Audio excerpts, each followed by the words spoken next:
بسم اللہ الرحمن الرحیم۔ کہ اللہ رب العزت بغیر سبب کے جسمانی صحت عطا کرتا ہے؟ بالکل کرتا ہے۔ بتاؤ یونس علیہ السلام بیمار تھے کہ نہیں؟ بولیں، کس ڈاکٹر نے انجیکشن لگایا؟ جواب دو گے۔ ٹیبلٹ تو کھائی ہوں گے نا؟ چلو کیپسول لیے ہوں گے، اور سی سی یو وارڈ میں رکھا ہوگا ان کو۔ اللہ میرے بھائی، وہ سبب کا محتاج نہیں۔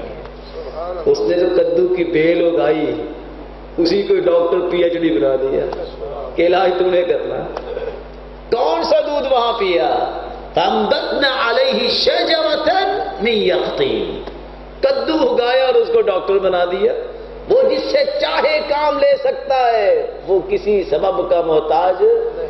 آپ کو پتہ ہے کہ نمرود کو اللہ نے کیسے مروایا؟ کس کو بھیجا تھا؟ کتنے ہزار فوج آئی تھی؟ ایک ذاکر کو بھیجا، جاؤ جا کے تیرے لیے بیڈ روم تیار ہے، چپ کر کے بیٹھ کے ذکر کرو۔ وہ وہاں سے اڑا جہاں بیٹھا تھا، بھاگتا ہوا آیا، دیکھا کہ دو دروازے کھلے ہیں، دو کو چکر لگائے، کہا دروازے تو کھلے، گھس گیا اندر، جا کے بیڈ روم پہ بیٹھ گیا۔ ظاہر ہے نیک آدمی جو ہیں تھوڑی دیر آرام کرتے ہیں، پھر انہوں نے اللہ کا ذکر ہی کرنا ہوتا ہے، نیکی کرنی ہوتی ہے۔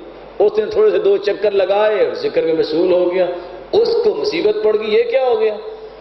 تو نیک لوگ جو ہے وہ کام تو نیک کرتے ہیں، برے لوگوں کو تو اچھا نہیں لگتا۔ اس نے جوتی پکڑی، مارتا تو وہ ذکر کرنے والوں کا تھا، پڑتی کہاں تھی؟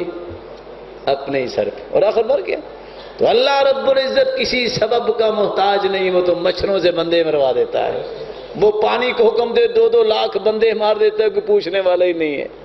سب کے سامنے جا رہے ہوتے ہیں، کوئی چھڑانے والا نہیں ہے پانی سے بندوں کو۔ اس لیے اس کی بادشاہی کو مان لو۔ جو نہیں مانتا، منوانے کے طریقے اس کے پاس بڑے ہیں۔ اللہ ہمیں ہدایت دے۔ آج ہمارے لیے بھی بغیر سبب کے جسمانی صحت کا سامان اللہ کر سکتا ہے، جب ہمارا ایمان ویسے بن جائے۔